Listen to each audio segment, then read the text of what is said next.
4장 1절부터 3절과 7절 말씀 함께 읽겠습니다. 베드로전서 4장 1절부터 3절 그리고 7절 함께 읽겠습니다.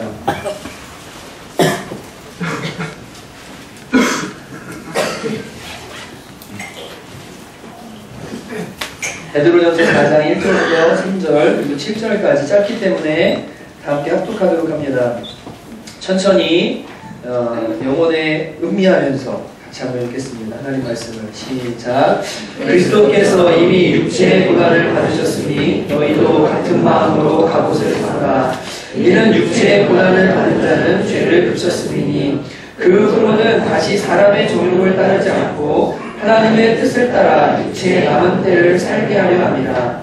너희가 음란과 정욕과 술취함과 방탕함과 향락과 무법한 우상 숭배를 하여 이방인의 뜻을 따라 행하는 것은 지나간 때로 족하도다. 7절 읽습니다. 시작. 만물의 마지막이 가까이 왔으니 그러므로 너희는 정신을 차리고 근신하여 기도하라. 아멘. 제가 기도합니다. 하나님 아버지, 오늘 주의 말씀 앞에 우리가 섰습니다. 이제 주님께 찬양하고 예물드리며 예배한 예배가 마쳤고 주의 말씀 앞에 순종하기로 결단하는 순종의 예배가 시작됩니다. 주님이 말씀이 선포될 때 주의 말씀이 검처럼 우리를 찔러주시고 우리를 변화시켜 주시고 하나님 앞에 깨닫게 해주시고 돌이킬 수 있는 은혜 내려 주시옵소서. 순종할 수 있는 은혜 내려 주시옵소서. 오직 아멘만 우리에게 있도록 주께서 은혜 주실 줄로 믿습니다. 감사드리고 예수님의 이름으로 기도하였습니다. 옆에 분보고 한번 인사하실까요? 지나가는 대로 족합니다. 이렇게 한번 인사합니다. 시작. 지나가는 대로 족합니다. 네, 진짜 눈을 딱 쳐다보시고요. 지나가는 대로 족합니다. 한 번 더 합니다. 시작. 지나가는 대로 족합니다. 네, 여러분 다 지나간 대로 족합니다. 무슨 의미인지 말씀 통해서 함께 살펴보겠습니다. 지난주에 청년재단반 톡방에 한 형제가 그 기독교 웹툰을 이렇게 올려줬습니다. 그래서 그 작가의 웹툰을 제가 이렇게 몇 개를 봤는데 정말 소름 돋도록 은혜되는 내용들이 많이 있었습니다. 여러분 하나 나누고 싶은데 보여주세요. 주인공 여자 자매인가봐요. 토끼인데 행복해야 돼. 예수님과 결혼을 해서 신혼여행을 갑니다. 그런데 다음 축하객 속에 한 남자가 이렇게 서 있습니다. 아주 잘생긴 토끼가 쳐다보면서 슬픈 눈빛을 하고 있죠. 아마도 이 꼬멜이라는 여자를 사랑했던 한 남자겠죠. 계속 기다렸는데 이렇게 하면서. 근데 이 여자도 계속 뭐 하냐면 그 남자가 신경이 쓰이나 봐요. 예수님이 야 출발하자. 그리고 이제 신혼여행을 떠나갑니다. 다음. 네, 이제 갑니다. 근데 이 남자가 이제 독백을 시작해요. 첫눈에 나의 짝이라고 생각했었어요. 내가 가진 모든 것을 다 주려고 했었고요. 그 다음 떠나는 모습을 보면서 이대로는 이렇게 당신을 포기할 수 없어요. 이 남자가 아주 강하게 막 결단을 하고 독백을 합니다. 다음 세상 끝날까지 당신을 기다릴 거예요. 나에게 돌아와만 준다면 이 세상의 부귀 영화 다 누리게 해줄게요. 몇십 년이 지나고 할머니가 되었다 해도 상관없어요. 제가 원하는 건 단 하나, 영원히 제가 가야 할 곳으로 함께 가요. 네, 제가 이 웹툰을 딱 보고서 정말 갑자기 소름이 확 돋는데 야, 이 사람이 기도하면서 만들었구나. 마귀가 여러분을 영원히 기다려요. 죽는 그 순간까지 언제나 됐든 상관없어요. 여러분이 할머니가 됐든 할아버지가 됐든 상관없어요. 여러분에게 죄와 이 세상의 것들을 주고 정말 여러분을 사로잡아서 이 마귀가 딱 하나 원하는 게 있는데 그게 뭐냐면 어떤 대가를 치르더라도 그 영혼만큼은 지옥으로 같이 가려고 하는 것. 그것이 마귀라는 것을 우리는 깨닫게 됩니다. 여러분, 어떤 사람들의 신앙생활을 보면 예수님을 믿는 것 같은데 이 마귀가 주는 세상의 것들과 세상의 유혹과 시험과 이 세상 것들에 넘어져가지고 끊임없이 이 마귀에게 농락당하고 마귀에게 조롱당하는 삶을 살아가는 사람들을 계속해서 봅니다. 그 끝에는 그 사람이 과연 구원을 받았을까 못 받았을까 정말로 고민이 될 정도로 구원에 대해 의심해야 될 만큼 심각하게 마귀에게 속고 지는 사람들을 우리는 교회 안에서도 많이 만나게 됩니다. 10년이면 강산도 변한다고 하는데 10년이 지나는데도 그의 습관과 죄 하나를 끊지 못하고 그가 정말로 말씀을 따라 변화되지 않아서 마귀가 그 사람을 붙들고 계속해서 조롱하고 장난질 치는 안타까운 신앙생활을 하는 사람들을 우리는 교회에서 많이 발견하게 됩니다. 여러분은 박근혜 대통령이 최순실에게 농락당하고 온 나라가 농락당하는 그 모습을 보면서 여러분 정말 혀를 차죠. 여러분 그 모습이 우리의 모습은 아닐까? 잘 생각해 봐야 됩니다. 우리는 왕같은 제사장으로 부름받았고 죄와 이 세상을 이기면서 살도록 부름받은 하나님의 자녀들임에도 불구하고 뒤에서 마귀가 우리를 사로잡아서 10년 넘게 20년 넘게 30년 넘게 계속해서 우리를 죄악 가운데로 그리고 넘어진 가운데로 이끌고 있지는 않은지 나는 박근혜 대통령이나 다름없는 사람은 아닌지 그래서 내가 그렇게 매여있음으로 말미암아 이 한 대통령이 이 영적 존재에게 매여있으니까 나라가 엉망되듯이 나 때문에 우리 가족이 나 때문에 우리의 기업이 나 때문에 교회가 나 때문에 어떤 사람들이 지금 피해보고 아파하고 힘들어하지 않는가 우리는 한 번쯤 생각해 봐야 됩니다. 마귀는 끊임없이 우리를 공격하고 호시탐탐 우리를 망가뜨리려고 노리고 있습니다. 그것에 진 사람들을 보면 그들의 육적 생활도 안타깝지만 그의 영혼과 특별히 그와 관련된 가족들, 그와 관련된 사람들을 바라보면 참 많이 불쌍하다는 생각을 하게 됩니다.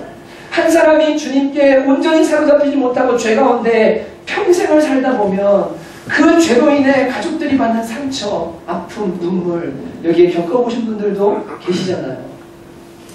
아빠가 음란에 빠져서 바람을 피워서 가정을 버리고 왔다 갔다 하며 돌아다니면서 상처받은 아내와 망가진 자녀들 이거 어떻게 해야 됩니까? 술에 빠져서 술이 유전되고 그 술 때문에 온 가족이 막 엉망이 되고 관계가 깨지고 돈 문제 때문에 항상 문제가 생겨서 가정이 평안할 날이 없는 잘못된 습관, 주님의 뜻을 따르는 삶이 아닌 삶 때문에 망가지는 모습들을 우리는 많이 봅니다. 이스라엘 백성들이 광야 생활을 하죠. 출애굽해서 홍해를 건넙니다. 그러나 하나님과 언약을 맺은 하나님의 백성임에도 불구하고 그 뜻대로 살지 않고 이 가나안 땅의 광야에서 주는 달콤한 거, 모압 족속들의 유혹, 별의별 것들에 막 넘어지면서 하나님을 계속해서 배반하고 불순종하니까 그 광야 생활이 결국은 40년이나 늘어나게 되는 것을 우리가 발견하게 됩니다. 옛사람을 벗어버리지 못하고 불순종을 거듭하여서 결국에는 하나님이 예비하신 그 풍요로운 삶, 비록 가나안 땅에도 이방 족속과의 전쟁이 있고 싸움이 있지만 그러나 거기는 하나님의 약속의 땅이고 주님이 농사지어서 먹으라고 정착하고 안정을 누리는 삶이 기다리고 있는데 그 영적인 생활로 들어가지를 못하고 그 언저리에서 계속해서 광야 생활을 하고 있는 그리스도인들을 우리는 많이 발견하게 되는 거예요. 여러분 정말 제가 여러분에게 부탁드리는데 신앙생활은요 그냥 이렇게 대충대충 하시면 안 되고 내가 예수 믿기로 작정했고 주님께서 그런 마음에 소원을 주셨으면 마음과 뜻과 정성을 다해서 하나님 편에 서서 가나안 땅에 들어가겠다는 결단을 가지고 앞만 보고 달려가야 할 줄로 믿습니다. 여러분 그렇게 하지 않으면 광야에서 방황하듯이요 어정쩡한 삶을 사는 거예요. 이게 예수 믿는 것도 아니고 그 복을 누리는 것도 아니고 이게 마귀에 속한 것도 아니고 진짜 어떻게 살아야 될지를 모르는 비참한 지경에 이르게 돼요. 신앙생활하는 그리스도인들을 목회하며 많이 봅니다. 가장 마음이 아플 때가 언제냐면 분명히 하나님을 알긴 아는 사람 같아요. 그 영혼의 속사람은 주님의 그 무조건적인 은혜로 거듭난 것 같아요. 그래서 교회를 떠날 수 없고 하나님 떠날 수 없고 그 은혜 없이 살 수 없다는 걸 자기가 알아요. 그러나 변화가 없는 사람들, 옛사람의 옛자아에 져서 계속적으로 죄와 연약함에 넘어져서 그 아픔, 그 고통을 당하면서 살고 있는 그리스도인들을 보면 너무나 가슴이 아픕니다. 오늘 베드로 사도는 우리에게 이렇게 말합니다. 3절에 이렇게 말합니다. 너희가 음란과 정욕과 술 취함과 방탕과 향락과 무법한 우상 숭배를 하여 이방인의 뜻을 따라 행한 것은 지나간 때로 족하도다. 너 예수 모를 때, 예수님 안에 있지 않을 때 술 취하고 방탕하고 음란하고 향락하고 정욕을 따라 살았지 않냐? 근데 그때 얻은 게 뭐냐? 부끄러움. 세상이야. 그걸로 족하지 않냐. 그걸로 족하다. 이제 더 이상 너희는 그렇게 살 존재들이 아니다. 하나님의 뜻을 따라 육체의 남은 때를 사는 사람들이지. 예수 믿고 나서도 육체의 정욕을 따라 살고 옛사람을 따라 살아야 될 사람들이 아니다라고 분명하게 선포하고 있는 것입니다. 여러분, 예수 그리스도께서 저와 여러분의 십자가 지시고 하나님께서 여러 사람을 불러서 구원하신 이유가 뭡니까? 이전에 나오던 육체의 남은 때를 이제는 육신의 정욕을 쫓아 사는 것이 아니라 하나님의 뜻을 따라 살도록 하기 위해서 우리를 부르셨다라고 분명히 말하고 있는 거예요. 그러니까 이제는 하나님의 뜻을 따라 살면 거기에는 기쁨과 행복과 복이 있지만 육체의 정욕을 따라 살기 시작하면요 매우 비참한 지경에 이르게 돼요. 웹툰 하나 더 보실래요? 네. 여러분, 이 작가가 이렇게 또 하나를 그렸어요. 틱 하고 넘어졌습니다. 넘어졌어요. 쿵 하고 넘어졌는데 앞에 보니까 똥덩어리가 있어요. 바울은 이 세상의 모든 것들을 배설물이라고 표현하죠. 근데 이 친구가 주님을 사랑한다는 고백이 있는 사람인데 뭐 하냐면 이 배설물을 보고 막 먹기 시작합니다. 다음, 네. 자기가 주님 사랑한다고 고백한 고백이 진짜라고 생각했는데 자기도 모르게 그것을 먹고 있는 모습을 그 안에서 뭐 하냐면 울고 있는 거예요. 다음이요. 이게 너무 달콤하게 느껴지고 이게 진짜가 아닌 걸 아는데도 마귀가 이 세상 걸로 우리를 속이죠. 이게 참이 아니거든요. 이게 진짜 우리를 행복하게 할 수 없어요. 근데 그거를 먹으면서 이건 아닌데라고 자기도 뭐 하냐면 계속 울고 있는 거예요. 다음에 네가 원한다면 더 많은 즐거움 줄게. 너 예수님 신부로 살겠다더니 너 나한테 와. 그거 힘들지 않냐? 죄랑 싸우는 거 힘들지 않냐? 그냥 이거 먹고 살아. 근데 여러분, 바울이요 로마서 7장에 이 고백을 했어요. 오라, 나는 공부한 자라. 내 속사람은 하나님의 법을 즐거워하지만 내 육신에 있는 죄가 자꾸만 내를 죄로 삼잡아오는 거예요. 여러분, 예수님을 믿고 나서부터는요 죄 지면 질수록 뭐 하냐면요 죄가 처음엔 달콤한 것 같지만 시간이 지날수록 이거 아닌데, 이거 안 해야 되는데, 이게 하나님의 뜻이 아닌데 마음이 점점 괴로워지기 시작해요. 그래서 차라리 주님을 모를 때가 편하다라고 할 정도로 죄를 지으면 지을수록 세상 것을 하면 할수록 점점 더 마음이 힘들어지고 무거워지고 자신도 갈등하게 되어지는 것을 우리가 보게 됩니다. 바울이 그리고 베드로가 똑같은 이야기네요. 이제 너희 지나간 때로 족하다.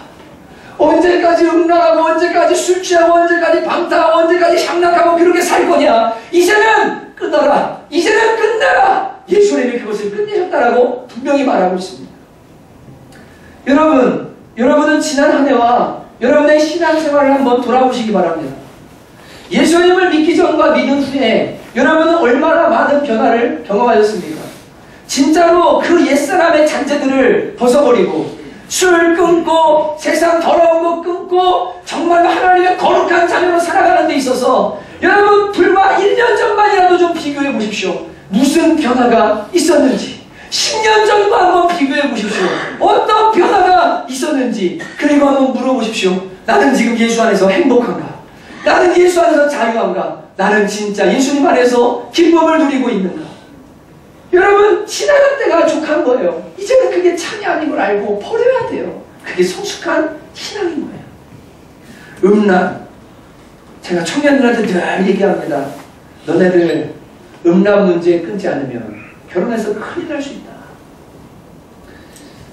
연예인 보고 이쁜 거 보고 성형수술한 애들 보고 정말 세상에 말하는 쭉쭉빵빵한 그런 거 맨날 쳐다보고 그러다가 처음에는 와이프가 좋아서 결혼하고 이뻐 보일지 모르지만 너 육신의 눈 가지고 음란 문제 해결 안 되는 너네들 나중에 다른 사람 눈에 들어오고 마음 외롭고 힘들 때 다른 사람 찾다가 반드시 넘어진다. 너 하나님 앞에서 청년들아 음란 문제 해결해야 된다. 결혼을 하고서도요 집에 남편이 밤에 몰래 들어와가지고 자기 와이프가 있는데 포르노를 보면서 정말 그 세상에 더럽고 추잡한 것들을 보면서 성적인 것들을 풀어내려고 해요. 그게 안 되니까 다른 여자를 찾아가고 사창가를 찾아가고. 여러분, 와이프의 마음이 어떻게 되겠습니까? 하나님은 또 어떠실까요? 마음속에 이 음란을, 정말로 하나님께서 이 음란을 너무너무 싫어하시는데 이 계속해서 한 마음을 품고 살아가야 될 이 사람들이, 특히 남자들, 두 마음을 품고 세상에 다른 걸 사랑하면서 살아가는 거예요. 정욕은 죄와 세상 살아가는 마음입니다. 끊임없이 이 안에 세상 것들을 누리고 싶고 즐기고 싶은 그 마음의 욕심을 따라서 옷도 절제 없이 사고 먹는 것도 절제 없이 먹고 그냥 이 세상의 것들을 즐기고 누리는데도 아무런 생각 없이 마구마구 해대는, 자기의 마음이 원하는 대로 채워야만 되는 이 정욕을 따르는 사람. 술 취함. 여러분, 술 때문에 피해보는 가정들 많이 보시죠? 여러분 자신도 술 때문에 피해를 보시는 경우가 왕왕 있으실 겁니다. 제가 가까운 가정들도 이런 모습들을 많이 봤습니다. 여러분, 처음에는 내가 술 먹지만 흔히 얘기하잖아요. 나중에는 술이 나를 먹는다고 하지 않습니까? 처음에 술 먹으면 양처럼 됐다가 나중에는 개처럼 됐다가 마지막에는 사자처럼 되고 마지막에 원숭이처럼 돼서 사람들에게 조롱당하는 것이 술 취함의 결과 아닙니까? 방탕. 정말로 고삐가 없는 거예요. 여기저기 즐거운 거 없나? 세상 즐거운 거 없나? 돌아다니면서 삶이 방탕한 사람. 무언가 기준이 있고 분명하게 뭐에 매여서, 진리에 매여서 이 진리의 틀 안에서 살아가야 되는데 기준 없이 방탕한 삶을 살아가는 거예요. 향락, 이 땅의 즐거움들을 막 추구하려고 하는 마음, 잘못된 재정습관, 낭비며, 그리고 남들에게 빚지는 것, 빚지고 갚지 않아도 아무렇지 않다고 생각하고 계속적으로 빚지면서 악순환을 살아가는 것. 게으름. 하나님도 게으름은 못 고쳐주세요. 아니, 못 고쳐주는 게 아니라 못 도와주세요. 게으른 사람은 하나님도 사용할 수 없고 도와줄 사람이 없어요. 해야 될 것은 안 해요. 당연히 해야 될 의무를 안 해요. 그래서 삶에 망가지고 깨지고 엉망이 돼요. 거짓말. 엄마가 거짓말에 매여서 자식한테 거짓말을 가르쳐요. 야, 엄마 없다고 해. 야, 이렇다고 해. 저렇다고 해. 마구마구 거짓말에 매여서 살아가는 사람들. 여러분, 옛사람이죠.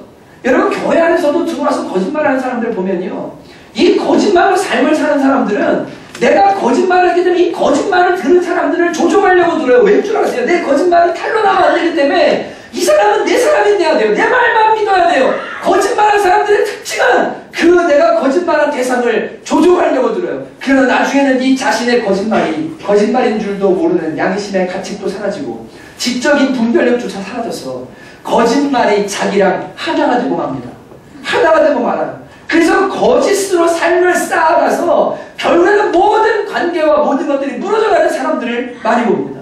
투기와 분쟁, 나가는 데마다 사람 비판하고 정죄하고 판단하고 나누어 놓고 부정하고 이런 모든 이방인의 습관, 이방인의 정욕을 따라 사는 삶은 지나간 때로 족하도다라고 오늘 말씀하는 겁니다. 로마서 6장 20절 21절은 분명히 말합니다. 너희가 죄의 종이 되었을 때에는 의에 대하여 자유를 얻느니라. 너희가 그때 무슨 열매를 얻었느냐? 이제는 너희가 그 일을 부끄러워하나니 이는 그 마지막이 사망입니다. 여러분, 아까 이 똥 먹는 사람처럼요, 내가 지금 이렇게 행동하는 거 이게 부끄러운 거구나. 하나님과 사람 앞에 이 수치스러운 거구나. 예수 믿으면서 이렇게 산다는 것은 이거는 부끄러운 거구나 라는 거를 깨달아야 돼요. 첫 번째로 그걸 깨달아야 돼요. 여러분, 집사 달고 밖에 나가서 거짓말 다 하고 돌아다니고 거짓으로 사람들한테 돈 벌려고 막 속이고 다니고 부끄럽지 않습니까? 여러분, 신앙생활 20년 30년을 했는데도 술 문제가 해결이 안 돼가지고 여러분, 부끄럽지 않습니까? 여러분을 정죄하려는 것이 아니라 내가 진짜로 예수님을 알았고 복음을 알았고 교회 안에 있다면, 그리고 하나님 것을 기뻐하지 않는 것이라고 안다면, 내가 여전히 그 삶을 계속 살고 있다면, 그리고 그 열매가 사망이라는 걸 안다면, 야, 내가 너무 부끄러운 삶을 살고 있구나. 내가 진짜 너무 부족하구나. 너무나 민망하구나. 성령께서 오늘 그런 깨달음 주시기를 주님의 이름으로 축복합니다. 여러분, 하나님 앞에서 나를 정직하게 돌아볼 수 있어야 돼요. 여러분, 2016년이 다 지나갔습니다. 여러분 2016년이 다 끝나가는 이때에 지난 삶을 돌아보면서 내가 진짜 그리스도인으로서 하나님의 뜻을 따라 산 사람이 맞나? 내가 너무 정말 부족하진 않았나? 너무 부끄럽고 수치스럽진 않았나? 마귀가 나 조롱하고 있진 않을까? 한번 돌아보시길 바래요. 미움을 품고 있는 어떤 분들이 있죠. 주님께서 미워하지 말라고 하셨거든요. 근데 여러분 그 눈깔 사탕 있잖아요. 큰 거. 그거 천천히 녹여서 빨아먹듯이 마귀가 미움을 그렇게 해요. 미움이 딱 들어오면 이 미움을 점점 키워가지고 평생 동안 분노하고 원수가 아프면서 조금씩 그거 빨아먹으면서 그 빨아먹은 기운 가지고 뭐합니까? 입으로 독서를 뱉고 행동으로 막 미움을 표현하고 표출하면서 살도록 만드는 게 그게 마귀가 우리한테 하는 일이에요. 여러분 진짜로 내가 이방인의 뜻을 따라 이방인의 때를 쫓아 산 삶의 그 모습들 예수 안에 들어왔을 때 과연 그것이 지금 끊어지고 있고 버리고 있고 그래서 정말로 주님 안에 나는 새로운 피조물이 되어 있는가? 이것이 시간이 분명히 걸리는 문제지만 나는 그 길을 제대로 가고 있는가? 그리고 끊임없이 남아있는 그 어떤 죄는 무엇이 있는가? 한번 하나님 앞에 돌아보셔야 합니다. 여러분 짧게는 올해 한 해 좀 더 길게는 우리의 신앙 여정과 더욱 길게는 우리의 인생 전체를 통틀어서 내가 정말 하나님 앞에 부끄러운 삶은 아닌지를 정직하게 점검해 볼 수 있기를 바랍니다. 그러나 우리에게 소망이 있음은 우리에게 하나님께서 복음을 주셨기 때문입니다. 여러분 1절을 같이 한번 우리 읽어보시겠습니다. 함께 읽읍시다. 시작. 그리스도께서 이미 육체의 고난을 받으셨으니 너희도 같은 마음으로 갑옷을 삼으라. 이는 육체의 고난을 받은 자는 죄를 그쳤으니 그 후는 사람의 정욕을 따르지 않고 하나님의 뜻을 따라 살게 하리라. 여기에 그리스도께서 육체의 고난을 받으셨다. 육체의 고난을 받은 자는 죄를 그쳤다라고 할 때 죄를 그쳤다는 말은 죄로부터 해방되었다라는 말입니다. 헬라 단어의 이 단어는 죄로부터 해방되었다라고 번역하는 게 정확합니다. 그러니까 예수님께서 십자가에서 육체로 죽으신 것은 우리의 육체 때문에 이의 육신의 연약함과 죄의 연약함 때문에 죄를 자꾸만 짓고 넘어지는데 이것을 주님께서 어떻게 되면 십자가에 못 박으심으로 말미암아 우리에게 해방을 주셨다는 얘기예요. 그리고 우리는 예수님을 믿음으로 말미암아 그리스도와 함께 연합되어지죠. 그래서 주님과 함께 나는 죽고 다시 내가 예수님과 함께 삽니다. 새로운 사람으로 삽니다. 그것이 복음인 줄로 믿습니다. 네. 여러분 왜냐하면 나는 내 힘으로 죽을 수 없거든요. 나는 내 힘으로 내 죄를 십자가에 못 박을 수 없어요. 예수님이 하셨어요. 그런데 우리는 믿음으로 온전하게 연합되고 나면 죽은 자는 육체가 죽은 자는 죄가 그쳤음이니라. 예수님이 죄를 그치시고 죄에서 해방하신 것이 누구의 것이 되냐면 내 것이 되는 거예요. 이게 복음이에요. 이게 능력이에요. 여러분에게 주님께서 믿음 주시기를 주님의 이름으로 축복합니다. 네. 예수님의 십자가의 죽음은 2000년 전에 한 청년의 죽음이 아니에요. 내가 거기에서 죽은 거예요. 내 육체의 정욕이 죽은 거예요. 진짜로 믿어지기 시작하면 이제는 더 이상 죄가, 더 이상 세상이, 사망이, 정죄감이 나를 사로잡을 수 없다는 것을 우리는 분명하게 깨닫습니다.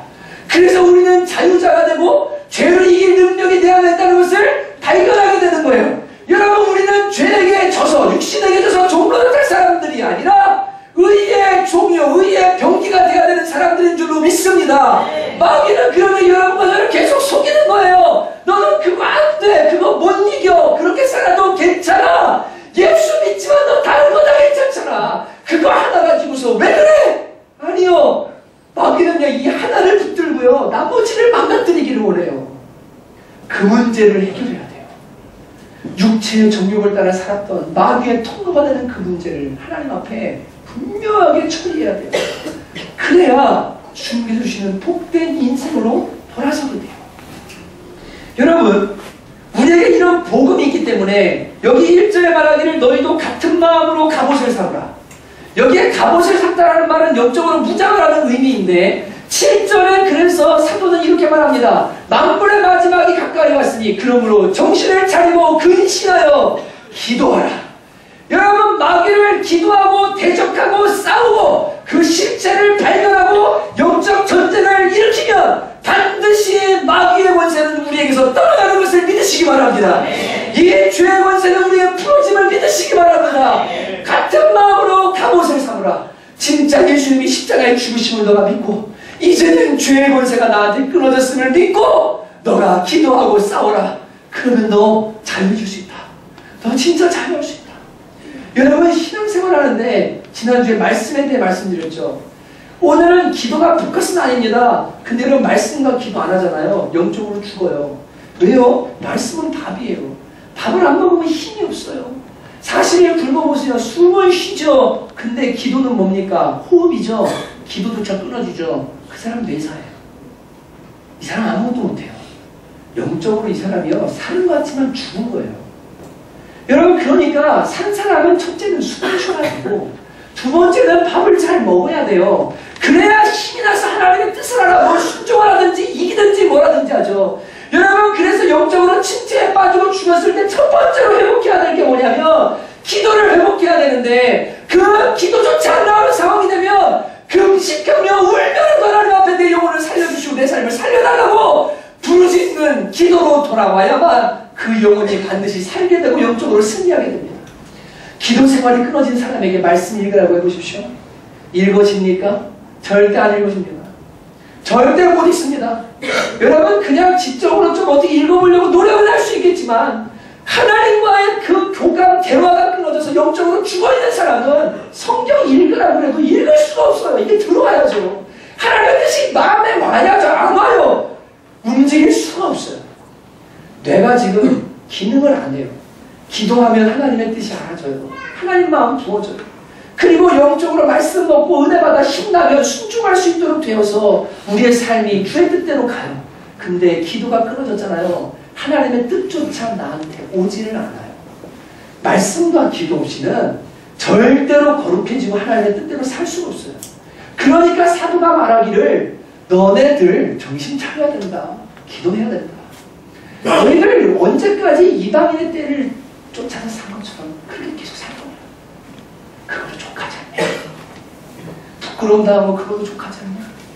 창피당하고 그걸로 족하지 않냐? 마귀한테 농락당하고 이제는 그걸로 족하지 않냐? 여기서 정신 차려 그 이제는 기도 끝내라. 이겨라. 이 권면 여러분에게 성령께서 주시기를 주님의 이름으로 축복합니다. 여러분 복음을 예비하셨기 때문에 믿음으로 우리가 나아가면 우리는 반드시 승리합니다. 그런데 하나님께서 예비하신 것은 이것 이상입니다. 요엘서 2장 13절 12절에 보면 이 주님께서는 망가진 이스라엘에게 계속해서 말씀하세요.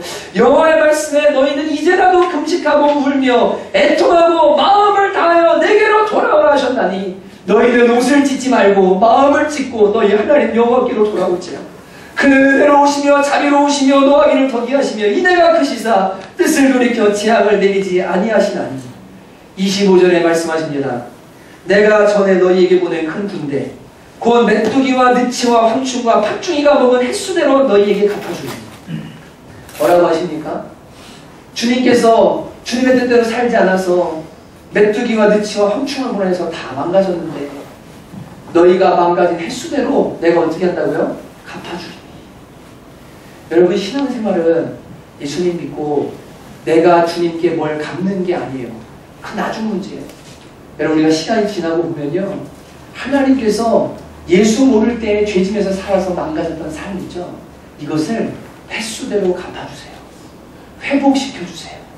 그래서 26절 이렇게 말씀하세요. 너희는 먹되 풍족히 먹고 너희에게 놀라운 일을 행하신 너희 하나님 여호와 이름을 찬송할 것이다. 내 백성이 영원히 수치를 당하지 아니하리로다. 27절 내 백성이 영원히 수치를 당하지 아니하리로다.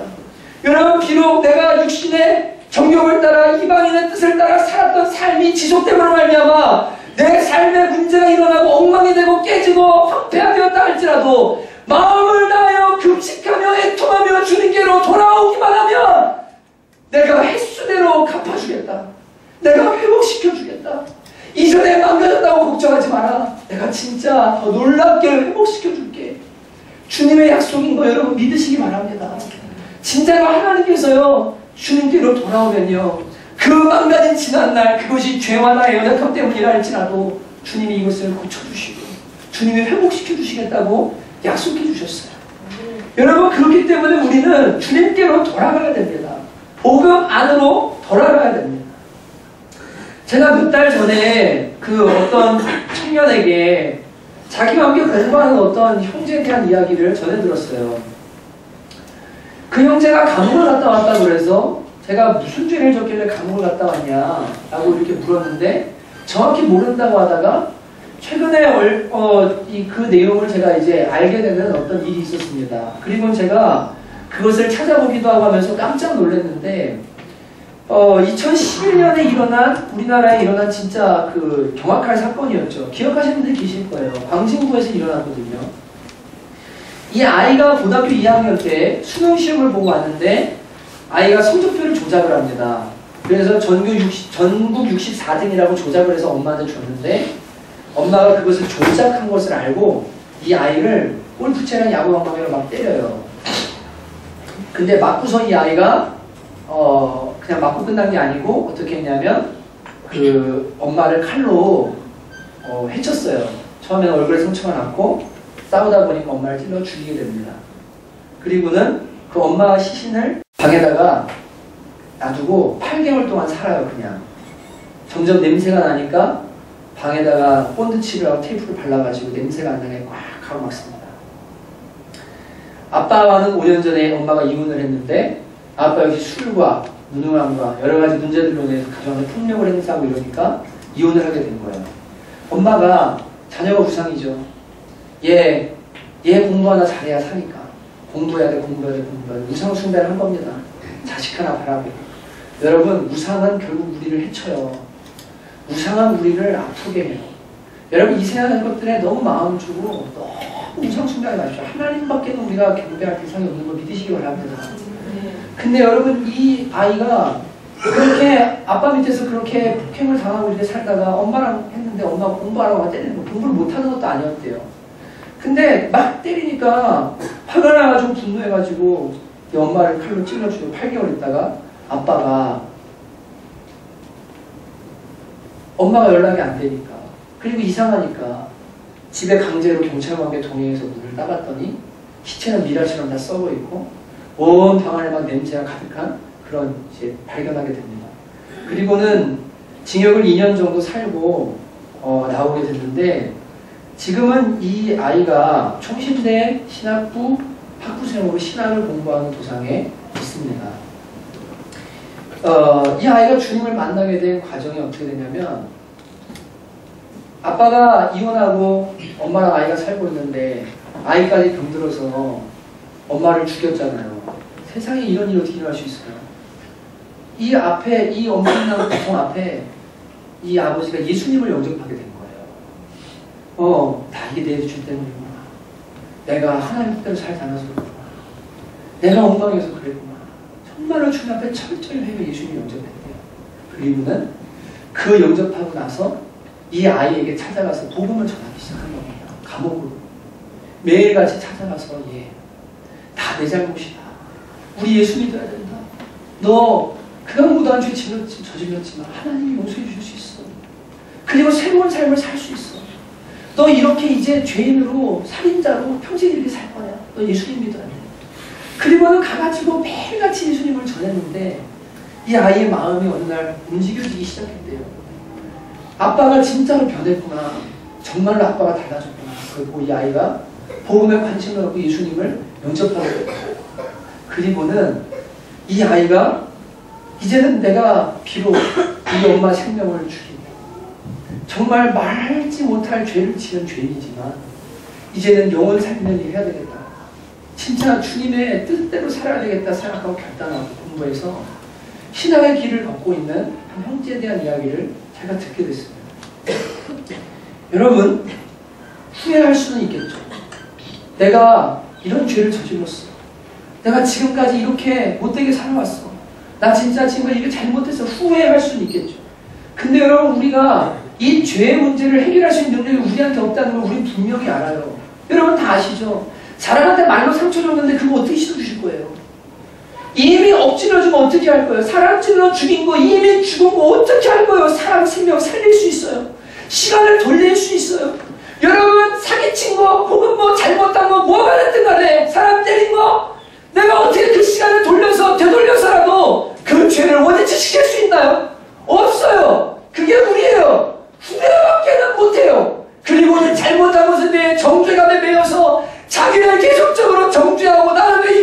되냐? 나는 왜 이 모양이냐? 이렇게 자책하며 죄 가운데로 더 들어갈 수밖에 없는 게 그게 우리 인생입니다. 그것을 주님이 하시기 때문에 이제는 새로운 산길을 열어주셔서 누구든지 예수 그리스도께로 나와서 그 예수님이 나를 대신에 십자가에 죽으셨음을 믿고 그 예수님과 연합하기만 하면, 믿음으로 예수님을 영접하기만 하면 새롭고 산 피조물이 되고 새로운 존재가 된다고 주님께서 우리에게 복음을 주신 거예요. 그리고 그 삶을 뭐하냐고 회복시켜 주시겠다고요. 이전의 그 삶들을 주님께서 다 보상해 주시겠다고요. 여러분, 복음에는 분명히 능력이 있습니다. 진짜 능력이 있어요. 죄를 이기는 능력이 있고, 죄가 끊어지는 능력이 있고, 그동안에 잘못했던 것들을 하나님께서 어그러진 것을 바르게 만들어주시는 은혜가 복음 안에 하나님 안에 있다는 것을 여러분 반드시 믿으시기를 주님의 이름으로 축복합니다. 그렇기 때문에 여러분, 하나님께서 우리를 도와주시고 새롭게 하신 것을 믿고 모든 죄와 연약함과 존재감에서 우리를 자유케 해주시기를 위해 하나님 아버지께로 나와 첫 번째로 여러분과 제가 해야 되는 게 뭐냐면 기도하셔야 됩니다. 기도하셔야 돼요. 하나님, 정직하게 저 이런 죄가 있어요. 저 이거 잘못했습니다. 이것 때문에 지금 우리 가정, 내 삶, 내 영혼 지금 다 엉망됩니다. 하나님 저 용서해 주시고 회복시켜 주십시오 라고 회개하고 기도하셔야 됩니다.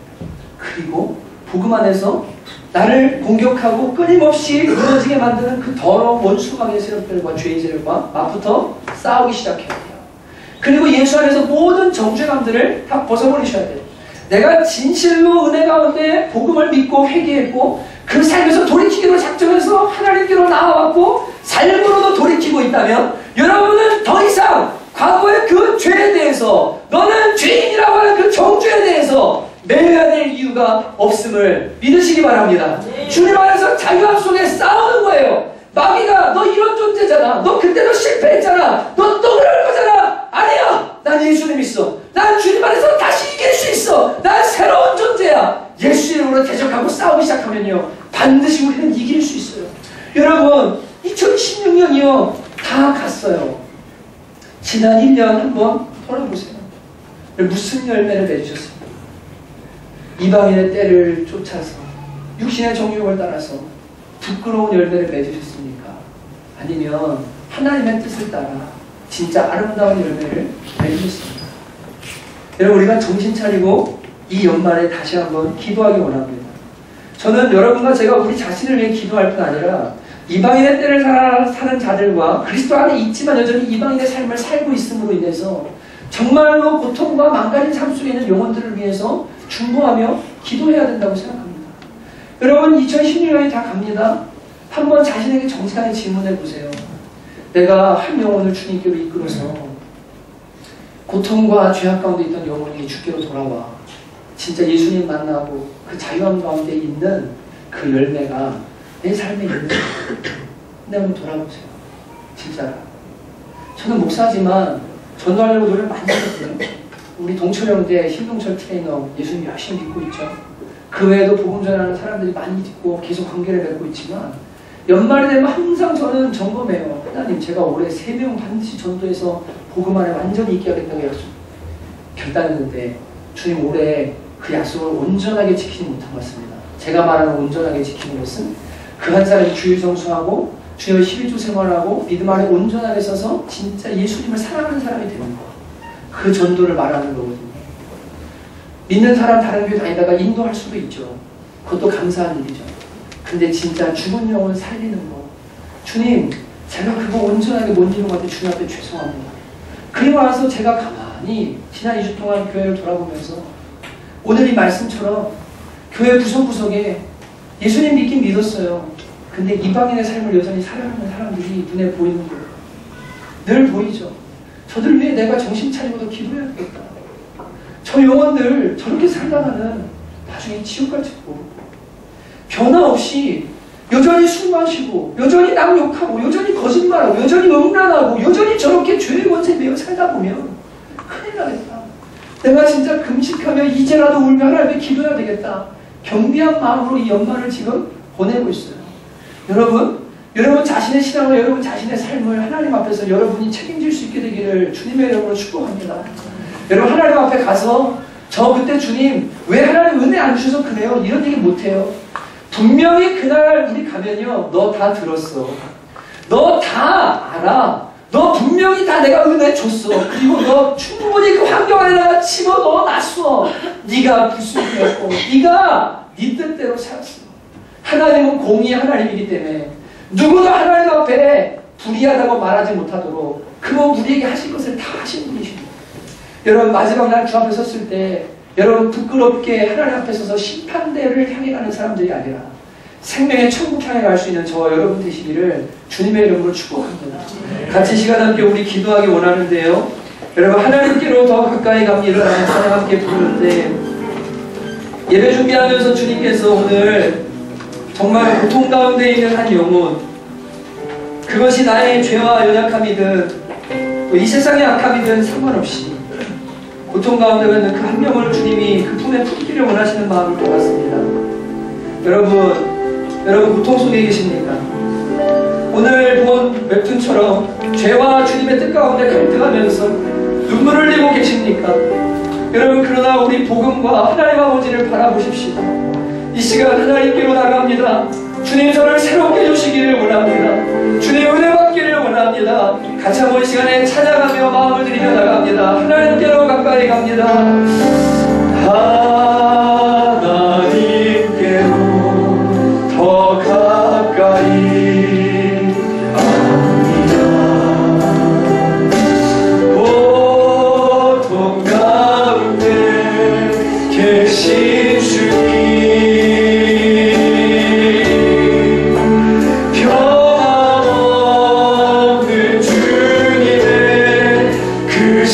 사랑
방탕함과 향락과 무업한 우상 숭배를 하여 이방인의 뜻을 따라 행한 것은 지나간 때로 족하도다. 여러분, 이 자리에 주님을 떠나서 예수님을 알긴 알지만 이방인의 삶과 진배 없는 삶을 살았던 분이 계시다면 오늘 하나님 아버지께로 돌아오십시오. 너희가 어찌하여 죽고자 하느냐? 마귀는 여러분에게 세상 즐거움과 세상을 다 주지만 영혼 뺏어갑니다. 하나님은 세상과 흔들어서라도 여러분의 영혼 구원하기를 원하십니다. 그리고 살아가는 자여 너의 영혼이 잘됨같이 내가 범사가 잘되고 강건하기를 원한다고 축복하시는 분이 우리 아버지십니다. 이 시간 여러분 주께로 돌아와야 될 사람들, 오늘 주님의 부르심 받은 사람이 있다면 하나님 앞에 진실되게 회개하십시다. 주님, 제가 이제는 삶을 돌이킵니다. 하나님 안으로